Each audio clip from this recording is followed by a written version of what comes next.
Hello friends, welcome to my channel how to practise face proportions for beginner. तो चलिए दोस्तों शुरू करते हैं। शुरू करने के लिए शीट हम यूज़ करने वाले हैं आइवरी और स्टार्टिंग करेंगे कलर पेंसिल के साथ। तो देखिए दोस्तों, सबसे पहले जी जब भी आपको फेस प्रपोर्शंस की प्रैक्टिस करनी है रफ में, तो आप किस तरीके से कर सकते हैं। तो देखिए यहाँ पर सबसे पहले आप एक हॉरिजॉन्टल लाइन को इस तरीके से धीरे धीरे जो है बनाइए एंड देन उसके ऊपर अपनी एक आइज़ को पहले आप अटैम्प्ट कर लीजिए। तो आइस को अटैम्प्ट करने के लिए दोस्तों आप बस इस बात का ध्यान रखिएगा कि आप हॉरिजॉन्टल लाइन के ऊपर कितना पार्ट बना रहे हैं एंड उसके नीचे जो है कितना पार्ट बना रहे हैं। जैसे कि आप देख सकते हैं कि हमारा आई डस्ट है तो वो हमारा लाइन से नीचे बना है, और अब इस तरीके से हमने नीचे से अपना ये पैराबोला लाइन बना ली है। तो हमारी लोअर लाइन भी यहाँ पर रेडी हो चुकी है। पीछे से थोड़ा सा लाइन को हम एक्स्ट्रा करेंगे और ऊपर से इस लाइन को थोड़ा सा डार्क कर देंगे। आईबॉल बनाने के लिए दोस्तों देखिए ये एक बेसिक बिल्कुल मेथड है कि आपको कितना आईबॉल कट रखना चाहिए। तो यहाँ मैंने पूरा सर्कल बना दिया आपके सामने ताकि आप लोगों को ये अंदाज़ा रहे कि आप लोग जब आईबॉल को अटैम्प्ट करें तो आप लोगों को कितना आईबॉल हमेशा ऊपर से कट रखना चाहिए। बीच में अपना प्यूपिल और ये दोनों हमारी वाइट लाइट्स। नीचे की तरफ हल्की सी टीयर लाइन बनाने के लिए ये छोटी सी हमने जो है लाइन बना ली है, थोड़ा सा गैप छोड़ के, और फिर इसके बाद हल्का सा जो है लाइन नीचे की तरफ आप दे देंगे तो ये आपका लोअर आईलिड हो गया। अब इस लाइन को डार्क करने के बाद ऊपर की तरफ हमारा अपर आईलिड की लाइन आप इस तरीके से अटैम्प्ट कर लेंगे। थोड़ा सा प्रेशर बीच में थोड़ा ज़्यादा रखिएगा और स्टार्टिंग और एंडिंग में लाइट रखने के बाद उसको इस तरीके से आप शो कीजिए। अब सबसे लास्ट में अब आप आईब्रो को अटैम्प्ट कर लीजिए कुछ इस तरीके से। पहले स्लांटिंग लाइन बनाइए, देन उसके बाद आगे से कुछ हल्के फुल्के बाल आपको जो भी शो करने हैं वो आप शो कर सकते हैं, और पीछे आइस के पीछे जाके उसको आप ख़त्म करेंगे। जैसे कि आप जानते हैं दोस्तों कि हमेशा आईब्रो की लेंथ आपकी आइज़ की लेंथ से ज़्यादा होनी चाहिए, तो इस बात का आपको ध्यान रखना है। तो ये बेसिकली दोस्तों हम यहाँ पर प्रैक्टिस कर रहे हैं रफ कि हम किस तरीके से प्रपोर्शंस की प्रैक्टिस कर रहे हैं। तो हम यहाँ पर विद डिटेल शेडिंग की प्रैक्टिस नहीं करेंगे, यहाँ सिर्फ हम ड्राइंग करेंगे। तो अब देखिए इस तरीके से वर्टिकल लाइन आप यहाँ पर बना लीजिए अपनी आइज़ के स्टार्टिंग और एंडिंग में, यानी कि जितनी आपकी लेंथ है इसको आप इस तरीके से फ्री हैंड मेज़र कर लीजिए और फिर आगे पॉइंट पर निशान लगा दीजिए। ये आपकी आइज़ की लेंथ फिक्स हो जाएगी। जैसा कि आप जानते हैं दोस्तों कि दोनों आइज़ के बीच में जो गैप है वो सिमिलर होना चाहिए। तो हमने जो है उसी सिमिलर गैप को मेंटेन करने के लिए फ्री हैंड इस तरीके से उसको मेज़र कर लिया है। और अब स्ट्रेट लाइन बन जाने के बाद अब ऊपर जितना आइज़ हमारी फर्स्ट वाली आ रही है उसके ऊपर हम एक हॉरिजॉन्टल लाइन को बना लेते हैं जो कि हमारी पहली हॉरिजॉन्टल लाइन के पैरेलल होगी। जैसा कि आप देख सकते हैं कुछ इस तरीके से हमारी लाइन बनेंगी पैरेलल लाइंस, और अब नीचे की तरफ भी आपको ऐसे पैरेलल लाइन बनानी है। और अब हमारे पास 3 लाइन यहाँ पर रेडी हो चुकी है। सो डैट अब आपको आइडिया दोस्तों ये मिल चुका है कि आपको अपनी आइज़ की जो हाइट और लेंथ है वो कितनी रखनी है। शीट को इस तरीके से आप रोटेट कर सकते हैं। आई डस्ट हमने नीचे रखा है दूसरी वाली आइज़ का भी, क्योंकि फर्स्ट वाली आइज़ का भी आई डस्ट हॉरिजॉन्टल लाइन से नीचे है। तो इस तरीके से अब आप देख सकते हैं कि हमारी जब हाइट और लेंथ फिक्स हो जाती है तो यानी कि बेसिकली आपके पास एक यहाँ पर बॉक्स तैयार हो चुका होता है, जिसमें अब बहुत रेयर चांस है कि आप लोगों की जो गलती है वो आइज़ बनाने के दौरान कम हो। हाँ, ये ज़रूर हो सकता है दोस्तों आपकी आइज़ की शेप डिफरेंट हो सकती है, चेंज हो सकती है, बट साइज़ बिल्कुल जो है उसमें फ़िक्स रहेगा। और सारी चीज़ दोस्तों बैलेंस करने की होती है। अब इस तरीके से हमने यहाँ पर आईबॉल का भी जो साइज़ है उसको लगभग एक फ्री हैंड तरीके से मेज़र करने के बाद सर्कल हम जो है यहाँ पर अटैम्प्ट करेंगे, और ये सर्कल अटैम्प्ट करने के बाद हमारा जो है दोनों आईबॉल लगभग इक्वल बन चुके हैं। ये बात आपको बहुत ज़्यादा दोस्तों ध्यान रखनी है जो मेरे बिगनर दोस्त हैं, ख़ास तौर पे कि आप जब पोर्ट्रेट प्रैक्टिस करते हैं तो उसमें आईबॉल का जो साइज़ है उसको जो है ध्यान में रख करके हमेशा काम करें। अब सारी चीज़ें यहाँ पर सेम वही रिपीट करेंगे जैसा कि हमने फर्स्ट टाइम रिपीट करा है। नीचे टी लाइन बना दीजिए और ऊपर की तरफ इस तरीके से अपर आईलिड बना लीजिए, और अपर आईलिड के बाद हम बैलेंस करने के लिए इस तरीके से पैरेलल लाइन लेते हुए चल रहे हैं आईब्रो की भी, कि वो कितना आगे है फर्स्ट आई के और कितना पीछे की तरफ है। तो इस तरीके से जितना पीछे होगा यहाँ पर भी थोड़ा सा उतना ही पीछे हम निकाल लेंगे और चीज़ों को ड्रॉ करना शुरू कर देंगे। तो हमारे पास अब आप यहाँ देख सकते हैं दोस्तों कि दोनों तरफा हमारे पास आईज़ रेडी हो चुकी हैं कुछ इस तरीके से। सारी चीज़ों को बैलेंस करते हुए फ्री हैंड हमने यहाँ पर काम किया है। अब ये सब काम कर लेने के बाद अब आप जो आइज़ के बीच का जो गैप है इस गैप को आपको करना क्या है दोस्तों, ये देखिए हल्का सा पहले आप यहाँ पर ये निशान लगा लीजिए। अब इस गैप के बीच में सेंटर में आप जो निशान लगा लीजिए कुछ यहाँ पर, ये देखिए सेंटर में लगा लेने के बाद अब यहाँ से वर्टिकल लाइंस बनाइए तीनों में जो है तीनों पैरेलल वर्टिकल लाइंस होनी चाहिए आपकी। थोड़ी सी लेंथ उसकी इस तरीके से नीचे ला लेने के बाद अब आपको करना क्या है दोस्तों, कैसे नोज़ की लेंथ को मेज़र करना है वो आप देखिए, चेक करिए कि आप सिंपल सी बात है, जहाँ से हमने ये पॉइंट है यहाँ से आई एंड तक आप जो है मेज़र कर लीजिए कुछ इस तरीके से, यानी कि 1 आई और हाफ आई। और अब शीट को रोटेट करने के बाद उसी पॉइंट से नीचे की तरफ निशान लगा लीजिए और वहाँ से उसको बंद कर दीजिए।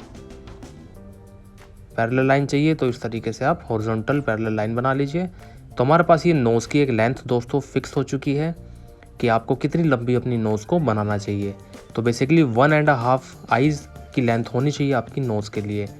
जब भी आप किसी पोर्ट्रेट को दोस्तों अटैम्प्ट करते हैं तो बस ध्यान रखिए कि आप आइज़ के हिसाब से चीज़ों को मेजरमेंट करते हुए चलें। ये जो हमारा हाफ एरिया है, ये देखिए आइज़ का हाफ एरिया जो है हमारा, ये हाफ एरिया ही डिसाइड करता है आपकी जो नोज़ की आउटर लेंथ है। ये देखिए, यानी कि नोज़ की जो आउटर शेप आपको बनानी है वो हाफ आई की लेंथ के हिसाब से होनी चाहिए लगभग। अब इस तरीके से आप यहाँ पर अपनी नोज़ की जितनी ब्रॉडनेस आप देना चाहते हैं उतनी ब्रॉडनेस आप दे दीजिए। और यहाँ पर हल्का हल्का हम जो है इस तरीके से चीज़ों को ड्रॉ करना शुरू कर देंगे। तो ये नोज़ की हमारी आउटर शेप बन चुकी है दोनों तरफ, जैसा कि आप देख सकते हैं। 19-20 का एरर हमेशा दोस्तों फ्री हैंड स्केचिंग में चलता रहता है, तो उस बारे में आप कभी भी जो है परेशान मत होइएगा। बस चीज़ों को प्रैक्टिस करने के बारे में ज़्यादा सोचिए। और अब हम अपने नोस्ट्रिल्स को जो है इस तरीके से अटैम्प्ट कर लेंगे। तो यहाँ पर हमारे पास पूरा एक जो डबल आइज़ और नोज़ का सेटअप है, फ्रंट फेस एंड नोज़, यहाँ पर रेडी हो चुका है। तो यहाँ से आप इस तरीके से अब हल्का सा लाइन निकाल लेंगे। तो ये जो नोज़ की हमारी एक शार्पनेस आती है वो इस तरीके से आप शो कर सकते हैं। इन लाइनों को हमने यहाँ पर हल्का हल्का बना लिया है। तो बेसिकली अब हमारे पास फ्रंट, डबल आइज़ और नोज़ रेडी हो चुकी है। अब लिप्स के लिए क्या करना है आपको दोस्तों कि नोज़ के सेंटर पॉइंट से देखिए, पहले यहाँ पे ना पहले मैं मार्किंग लगा देता हूँ ताकि आप लोगों को याद रहे कि जो मेजरमेंट हमने लिया है वो कितना है।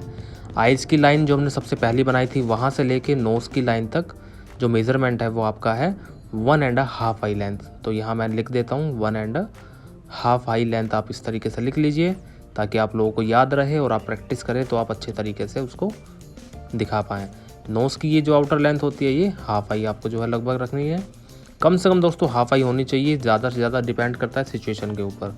अब ये जितना हमारे पास हाफ आई का पार्ट है तो इसी पॉइंट से हम जो है मेज़र करेंगे नीचे की तरफ। ये देखिए हाफ आई वाला पार्ट इस तरीके से आप मेज़र कर लीजिए और नोज़ के पॉइंट पे रख करके उसको नीचे की तरफ लगाएंगे तो हमारी लिप्स का जो पॉइंट है वो अब मिल जाएगा। तो लिप्स को अब आप जो है यहाँ से शुरू कर सकते हैं। ये देखिए यहाँ से अपने लिप्स की जो वी शेप हमारी बनती है हल्की सी, वो हमने जो है डेप्थ यहाँ बना ली है। और अब इसके बाद इस लिप्स की जो है एक लेंथ हमें जो डिसाइड करनी है वो कैसे डिसाइड होगी कि आप अपनी आइज़ के सेंटर में से इस तरीके से दोस्तों लाइन जो है नीचे की तरफ जब लेते हुए आएंगे तो उस लाइन से पहले ही आपको जो है अपना लिप्स को ख़त्म कर देना है। वहाँ तक लिमिट हो सकती है आपकी, डिपेंड करता है दोस्तों सिचुएशन के हिसाब से, बट इस तरीके से आप लिप्स को जो है यहाँ पर अटैम्प्ट करेंगे।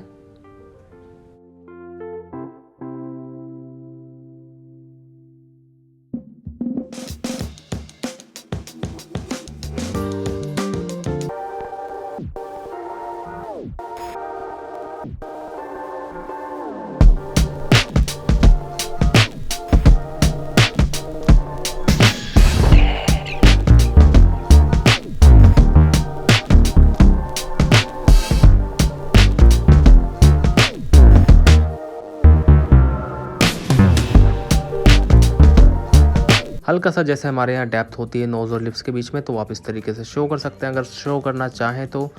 और फिर उसके बाद इसमें जो बाकी मेज़रमेंट है उसको भी हम जो है लेते हुए चल लेते हैं कि लिप्स के जो पॉइंट है उसको भी हम लगा लेते हैं दोस्तों मार्किंग की। नोज़ के पॉइंट से लेकर के लिप्स के बीच का जो गैप है वो हाफ आई का है। तो इस तरीके से हमने यहाँ पर इसको मार्क कर लिया है। और मार्क कर लेने के बाद अब जो चिन का हमारा गैप है उसको हम देख लेते हैं। 1 आई की जो लेंथ रहेगी दोस्तों इस तरीके से उसको आप मेज़र कर लीजिए और शीट को रोटेट करके लोअर लिप से इस तरीके से निशान लगा लीजिए। तो ये आपके पास चिन आ चुकी है, यानी कि जो एक मिनिमम लेंथ चिन की होनी चाहिए वो 1 आई दोस्तों होनी चाहिए। तो यहाँ पर इस तरीके से मैंने चिन को जो है मार्क दे दिया है। और चिन का जो है मार्किंग कर लेने के बाद आप इस तरीके से लोअर लिप के नीचे थोड़ा सा ये है एक डेप्थ वाला एरिया शो कर सकते हैं। देन उसके बाद अब मिडल लाइन को इस तरीके से थोड़ा सा हल्का सा इसको शो कर दिया कि भाई ये सेंटर लाइन हमारी चलती हुई आ रही है। देन उसके बाद अब इसमें जो आउटर शेप है उसको भी हम जो है बाकी चीज़ों को लेते हुए चलते हैं। कहने का मतलब मेरा दोस्तों तो यही था कि आप जब घर पे बैठ के फ्रंट फेस प्रपोर्शंस प्रैक्टिस करना चाहते हैं तो इस तरीके से आप प्रैक्टिस कर सकते हैं।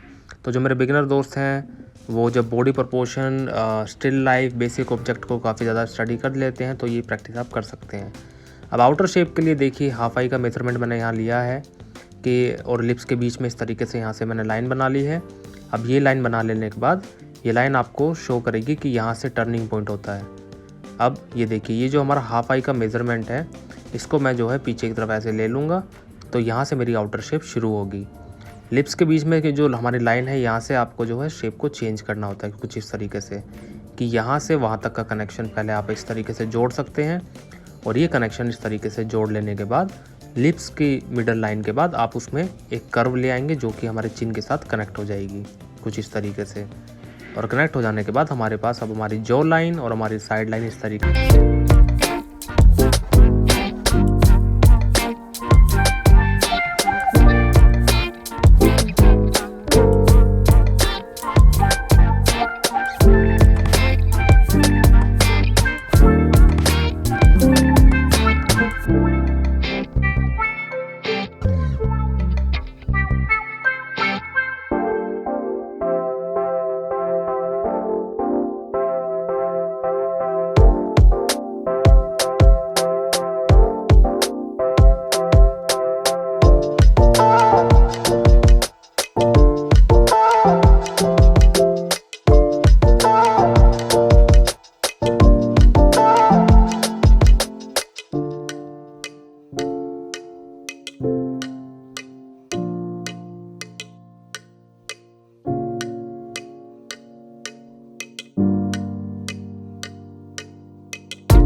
आईज़, नोज़ और लिप्स की अगर प्रैक्टिस करनी है दोस्तों तो आप देखिए इस तरीके से कर सकते हैं। यहाँ मैंने डिफरेंट कलर पेंसिल ले ली है और प्रोसीजर वही है काम करने का, बट यहाँ पर थोड़ा सा हम इस तरीके से काम करेंगे ताकि आप समझ पाएँ कि चीज़ों को आप कितने डिफरेंट तरीके से प्रैक्टिस कर सकते हैं।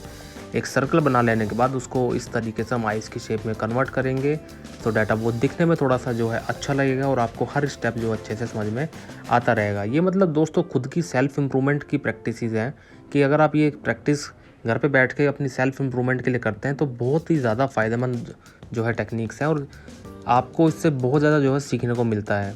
प्लस जब आप किसी को सिखाते हैं तो बहुत ज़्यादा आप मोटिवेटेड रहते हैं, प्लस आपको पता रहता है कि आपको कि जो भी एरिया बनाना है वो किस तरीके से बनाना है और उसका मेथड क्या है।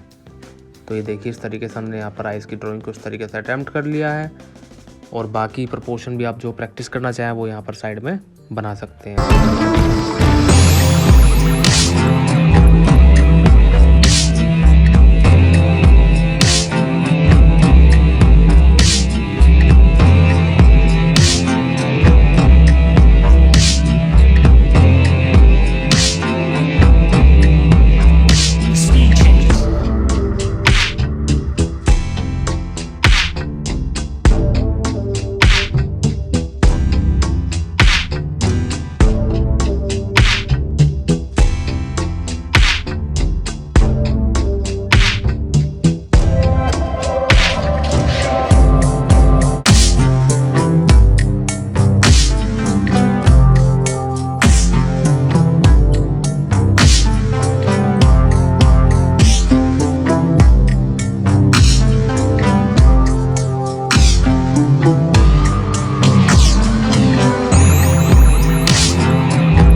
सब्सक्राइब करना बिल्कुल ना भूलें।